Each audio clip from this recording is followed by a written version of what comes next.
ముఖ్యమంత్రి నారా చంద్రబాబు నాయుడు గారు ఒక సందర్భంలో మాట్లాడుతూ చేసిన వ్యాఖ్యలు మరోసారి చెప్పుకోవాలి. ఈ రాష్ట్రానికి ఎంతో గొప్ప ముఖ్యమంత్రి పరిపాలిస్తున్నాడో అర్థం చేసుకోవడానికి అందరూ కూడా ఈ రోజున వైఎస్ఆర్సీపీ కార్యకర్తలకు పార్టీ వాళ్లకు ప్రత్యక్షంగా కానీ పరోక్షంగా కానీ పని చేయకూడదు. పని చేయకుండా ఉండే పొలిటికల్ గవర్నెన్స్ చూస్తారు. మీరు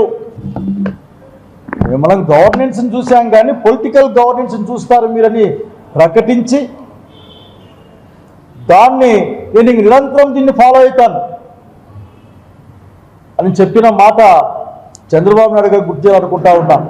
చంద్రబాబు నాయుడు గారు మీరు పెద్దవాళ్ళు అయిపోతూ ఉన్నారు, మీకు ఈ కోఆర్డినేషన్ తప్పవుతా ఉందేమో అనుకుంటా ఉన్నా నేను. లేకపోతే చాలా బాధపడతా ఉన్నా మిమ్మల్ని చూసి. మా అంచనాలని ఎప్పటికప్పుడు మారుస్తూ ఉంటారు మీరు, మా అంచనాలకు అందకుండా పనిచేస్తారు మీరు. ఈ రాష్ట్ర ముఖ్యమంత్రిగా మీరు రాష్ట్ర ముఖ్యమంత్రిగా ప్రమాణ స్వీకారం చేసిన రోజున మీరేం మాట్లాడారో గుర్తుపెట్టుకోవాలి. దానికి స్పష్టంగా ఉంది.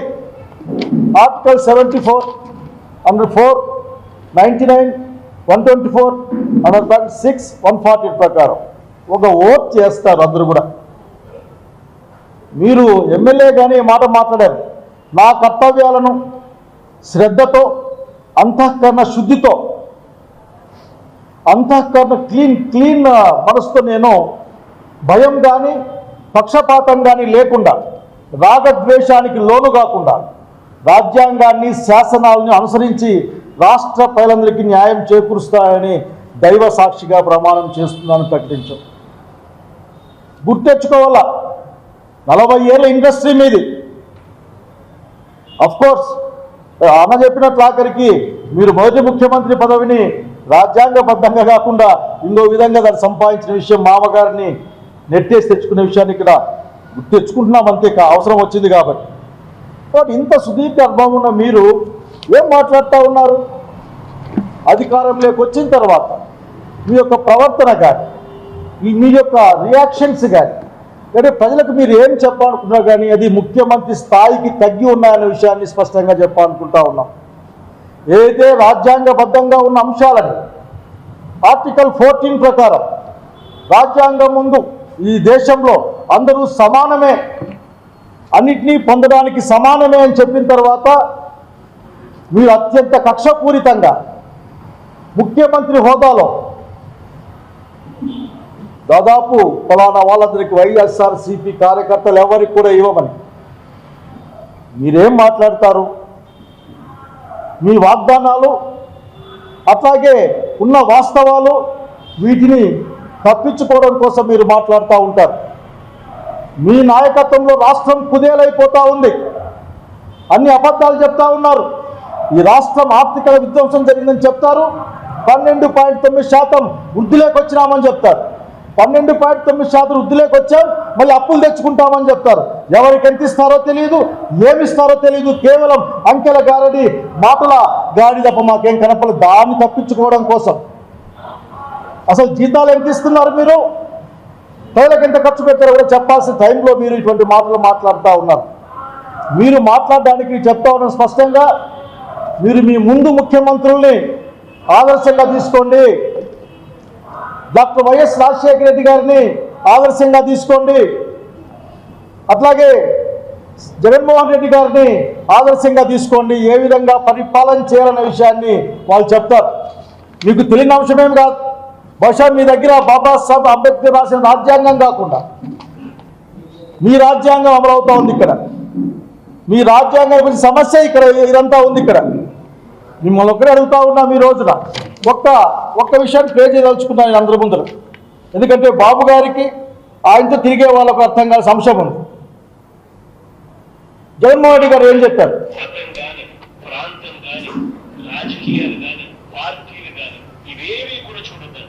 అర్హత ఉన్న ప్రతి ఒక్కరికి ఇది చేరాలి. మనకు ఓటు వేయని వాళ్ళకు కూడా మనం మంచి చేయాలి. ఎన్నికలు అయ్యేదాకే రాజకీయాలు. ఎన్నికలు అయిపోయిన తర్వాత అందరూ మన వాళ్ళు, స్పెషలీ ఇటువంటి గవర్నమెంట్ స్కీమ్స్ ఏదైనా అందించేటప్పుడు మాత్రం ఖచ్చితంగా మనం గుర్తుపెట్టుకోవాల్సిన అంశం.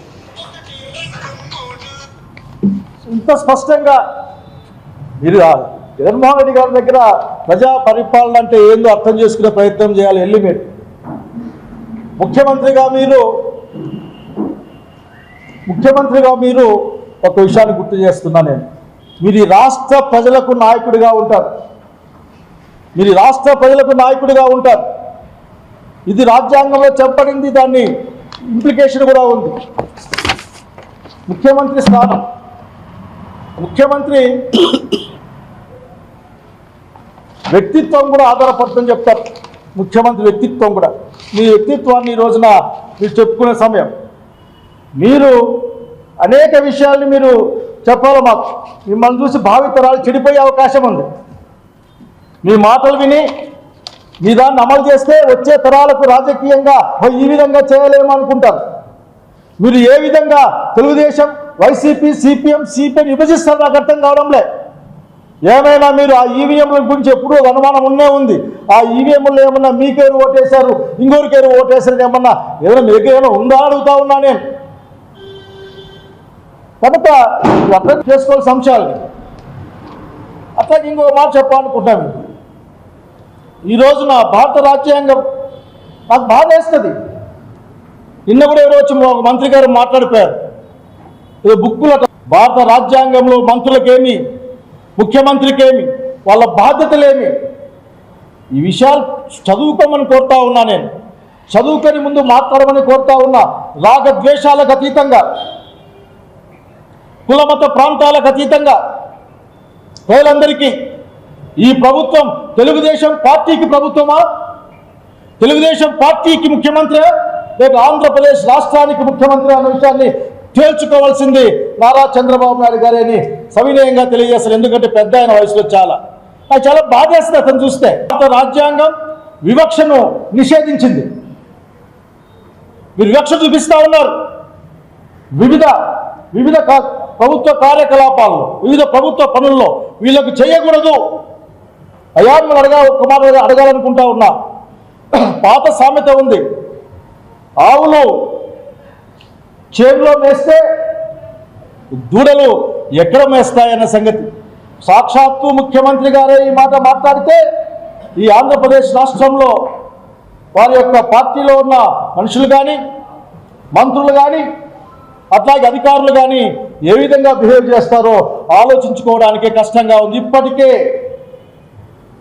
అనేక నియోజకవర్గాల్లో వైసీపీ సానుభూతి పరులు, లేక అర్హత ఉన్న వాళ్ళు, వీళ్ళు ఇప్పటికే అనేక ఇబ్బందులు పడుతూ ఉన్నారు.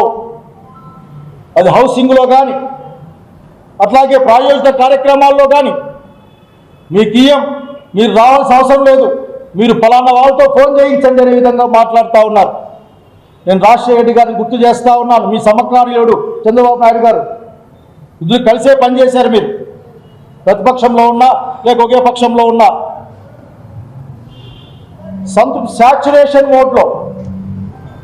శాచ్యురేషన్ మోడ్లో కులాలకి, మతాలకి, రాజకీయాలకి ఏమీ సంబంధం లేకుండా ఆ రోజు హౌసింగ్ కానీ, ఆరోగ్యశ్రీ కానీ, ఉద్యోగాలు కానీ, సంక్షేమ కార్యక్రమం అన్ని ఫీ రియంబర్స్మెంట్ కానీ అన్నిటి కూడా మాలాంటి వల్ల మా రోజున అడిగాం.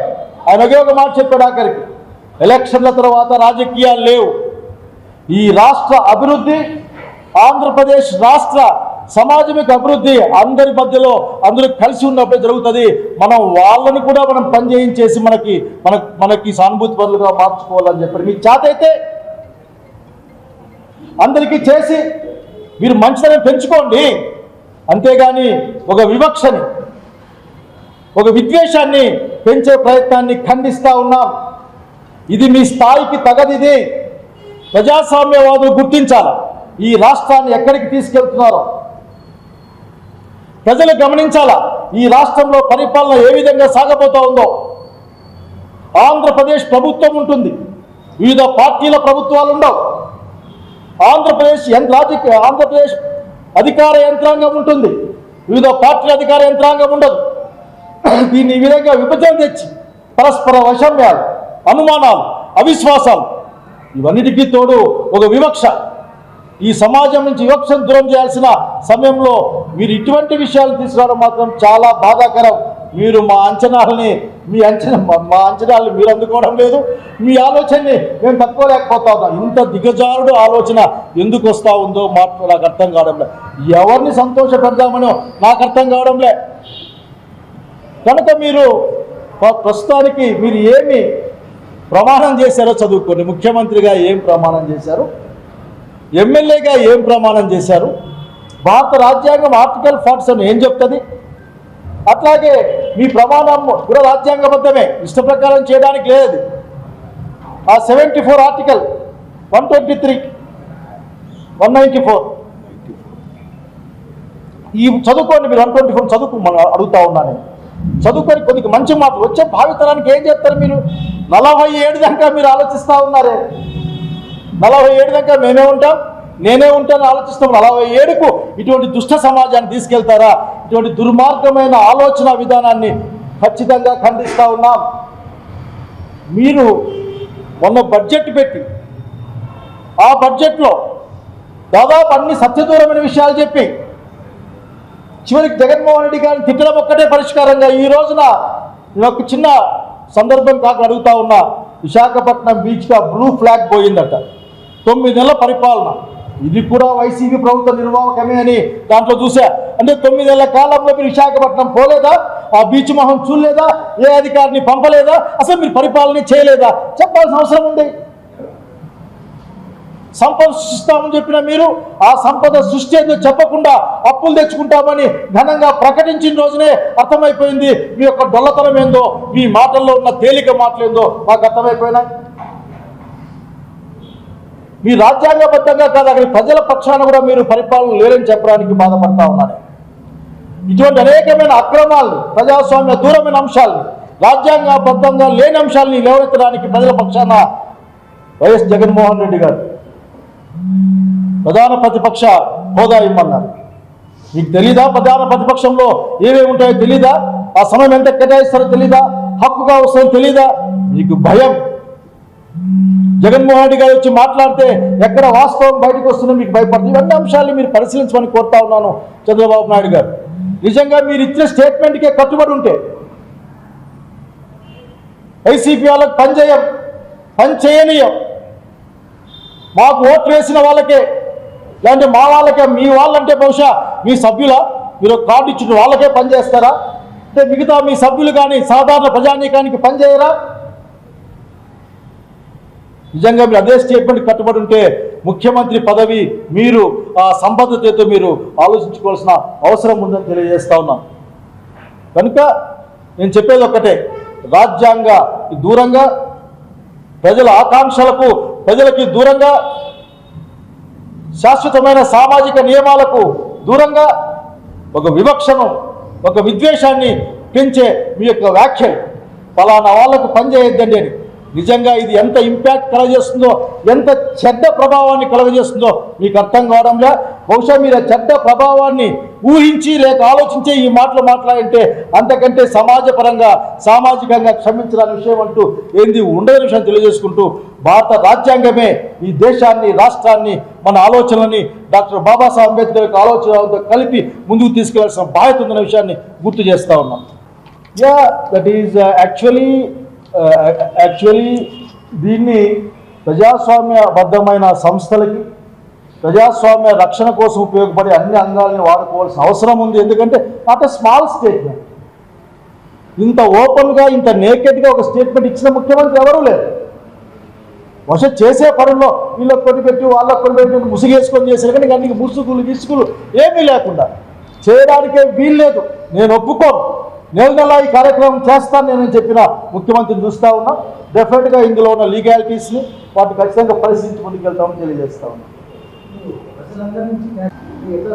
అసలు ముఖ్యమంత్రి గారి స్థాయిలో ఆ మాటలు, మాకు ముఖ్యమంత్రి గారి స్థాయిలో ఆ మాటలు అది అడుగుతున్నాను ఆఖరికి. మీరు తెలుగుదేశం పార్టీకి ముఖ్యమంత్రి, మళ్ళీ పార్టీకి ముఖ్యమంత్రి, ఈ రాష్ట్ర ప్రజలకి ముఖ్యమంత్రి. ఈ రాష్ట్ర ప్రజలందరూ తమ ట్యాక్స్లు కట్టి తమ ఆదాయం నుంచి పరిపాలన నిమిత్తం డబ్బులు ఇస్తారు. అది రాష్ట్రానికి సంబంధించి ఈ వ్యక్తికో ఆ వ్యక్తికో కాదు. నాకు అర్థమవుతా ఉంది. మీరు దాదాపు చెప్పిన అసెంబ్లీ లెక్కల్లో మీరు వాళ్ళ మాట చెప్పారు, చేసిన కేటాయింపులు ఉన్న వాస్తవ సంఖ్య. అమ్మఒడికి దాదాపు 80 లక్షల మంది, తల్లికి వందనమే ఇప్పుడు ఆఖరి మన అమ్మఒడి, తల్లికి వందనానికి 85 లక్షలు దాదాపు అటు ఇటు విద్యార్థులు ఉంటారు. ఒక 10-15 లక్షలు తక్కువ బడ్జెట్ పెట్టారు, 9-8 వేల కోట్లు పెట్టారు ఆఖరికి. అంటే ఈ 10,000 కోట్లు ఇవన్నీ కూడా లేకపోతే 10 లక్షల మనుషులు వైసీపీ వాళ్ళని అప్పుడే మీరు ప్లాన్ చేసినారా? నాకు అనుమానం వస్తూ ఉంది. ఏమనుమానం వస్తూ ఉందంటే ఇప్పటికి కూడా 12.5 లక్షల ఓట్లకి లెక్కలేదు ఈ రాష్ట్రంలో. ఎవరు అడుగుదామన్నా చెప్పేవాళ్ళు లేరు. బహుశా అదే కోవలో ఆ క్వశ్చన్ మార్క్ అడుగుతా ఉన్నాను నేను ఆఖరికి. అదే కోవలో ఎవరు, ఏ పుల్లయ్య, ఏ రామకృష్ణ, ఏ శైలజనాథ్ ఎవరికి ఓటు వేశారో మీ దగ్గర ఆల్రెడీ ఇన్ఫర్మేషన్ ఉందా? ఇట్లా ఉంటే మరింత ప్రమాదకరం. కాబట్టి ముఖ్యమంత్రి గారిని ఒక్కటే కోరుతా ఉన్నా, ఇప్పటికి కూడా మీరు ముఖ్యమంత్రి ఆంధ్రప్రదేశ్, మీరు దయచేసి భారత రాజ్యాంగానికి లోబడి భారత రాజ్యాంగం నిర్దేశించిన పద్ధతుల్లో పనిచేయని కోరుతా ఉన్నా. మీరు రాజశేఖర రెడ్డి గారిని ఆదర్శంగా తీసుకోండి. సంక్షేమ రంగాన్ని అభివృద్ధిని 2 విధాలుగా 2 చేతులతో ఆ రోజు రాజశేఖర రెడ్డి గారు ఈ రాష్ట్రాన్ని ముందుకు తీసుకెళ్లారు. అడిగిన వాళ్ళ ఎలక్షన్ల మేనిఫెస్టో కాదు, అడగని వాటివన్నీ కూడా ఆఖరికి. ఆ రోజు నా గుండె ఆపరేషన్లు ఎవరు అడిగారు? పీరియమల్స్ ఎవరు అడిగారు? ఒక 300% హాస్టల్ రేట్లు పెంచడాన్ని ఎవరు అడిగారు? కస్తూరిబా స్కూల్, మోడల్ స్కూల్ ఎవరు అడిగారు? ఇవన్నీ రాజ్యంలో ఉన్న వాళ్ళు ప్రజలకు మేలు చేయాలి కాబట్టి రాజశేఖర రెడ్డి గారు నా పనిచేశారు. ఆ తర్వాత మీకు వినిపించాను నేను, జగన్మోహన్ రెడ్డి గారు ఏం చెప్పారు అంత స్పష్టంగా, రాజకీయాలు అన్నది ఎలక్షన్ తర్వాత లేవు, అందరూ మన వాళ్ళే, అందరికీ లాభం రావాలా, అందరికీ లబ్ధి చేయాలా, మీరు పని చేయమని చెప్పారు. గమనించమని కోరుతా ఉన్నా. మీరు స్టేట్మెంట్లు పక్కలో పెట్టుకొని ఒక్క నిమిషం మీరు తెల్లవారుజామున లేస్తామని చెప్తా ఉంటారు, అదే బ్రహ్మ ముహూర్తమో బ్రాహ్మీ ముహూర్తంలో. ఆ టైంలో 1 గంట సేపు ఏం మాట్లాడారు, మీ పూర్వపు ముఖ్యమంత్రులు ఏం మాట్లాడారో గమనించి మనం సర్దిద్దుకోమని కోరుతా ఉన్నాం.